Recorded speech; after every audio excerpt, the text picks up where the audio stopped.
My name's Brian Branon, and my wife is Maggie Branon. We have four kids: Bradley, Gus, Jake, and Anna Catherine. So we moved from Gwinnett County over to the area in 2019, and when you invited us, we decided to start listening online. And after COVID in 2020, we started going in person early in 2021, or as soon as felt safe. Um, the things I love about Alpharetta Methodist are the people, and I we really love the children's worship and the system around the children's ministry. And I love uh, getting to know more and more of the staff, and more and more of the staff becoming, you know, part of my friend group, really, with Jared and with Maggie working there now. So, all that. Um, I think it would be best described as following, like following yourself, or self-led. Making decisions that were selfish, making decisions um, that involved me figuring out what would be the best outcome for myself before I made the decision, making the decision, without a lot of leadership other than with things that I learned or experienced in the past. Lots of anxiety, um, and you know, and fear, fear, fear of making the wrong choice, making the wrong decision, and also repercussions from making the wrong choice, because there wasn't good system of leadership ahead of me. I would say, best best way to describe it would just be like on the fringe. So my relationship with the church and my relationship with God, Jesus, were just kind of on the outside and on the edges of my life, instead of in the center of my life. So after college, some friends of mine and myself, we had all moved back to the Atlanta area, and had some buddies who had, when when uh, when we were in high school and in college, they had invited me to go to Nicaragua and serve, and I just never thought it was really important.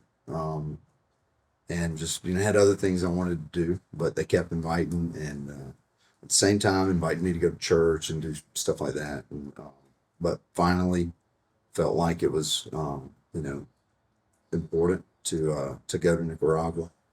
Um, Went to Nicaragua, was in Bible study with these guys, and through that Bible study, we were going through life together. Had moments where we were all in the Bible study. We would have times where you know one of us was struggling, the other was struggling, going back and forth. And you got guys and myself struggling with the same things over and over and over again. And I realized, I was like, man, the reason that there's this back and forth, that especially with myself, you know, um, having things that I need to confess to these guys and ask for prayer, or leadership on. The reason that I'm back and forth like that was because I wasn't following Jesus. And I said, man, I don't want this back and forth anymore. I want to follow Jesus. I want that to be the most important thing in my life. And that's when I made the decision to follow Jesus. I was 25.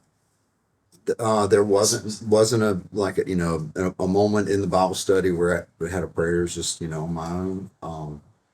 One evening between the Wednesday night Bible studies, and just said, God, I want to follow you. And that was the moment.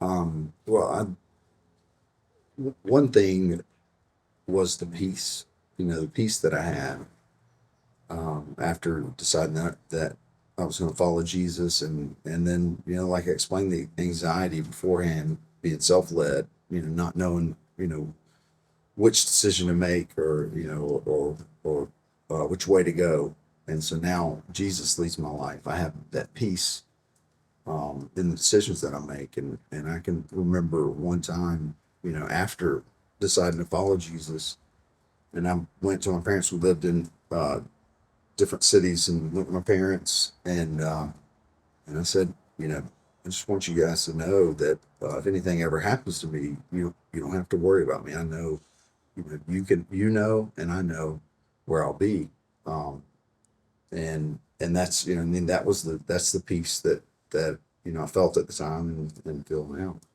Yeah, there definitely were two of my buddies that were probably the most instrumental, and it was they're constant, just being there, the same guys when we were we're growing up together, that invited me to go to Nicaragua, and continued to, and the same guys that invited me to the Bible study, and that were always there, and but just they're constant, you know, um, follow through, just not being, not being dismayed or discouraged by how many times I said no, or or any of that, and just always being there for them, still there. Um, the I feel like for me, sharing my story, anytime that I'm with someone that I feel like can relate to it, um, is the can relate to what I've been through, or can relate to what I was going through before started following Jesus. But probably the biggest thing for me is just making a relationship, developing trust, being consistent. Um, I think that those are super important when sharing with someone, if you really want to have an impact on on the decisions that they make, or on the decision they may make to follow Jesus, or on their life. Um, I I think that the most important thing about sharing your faith with other people is to have their trust. I believe that when someone trusts you, they will believe what believe they believe what you're saying. They believe, when you're trying to tell them about an experience that you've had with Jesus, trying to tell them about how you felt or were before you followed Jesus, and how you felt and are after following Jesus. I think that having that trust and is the most important thing.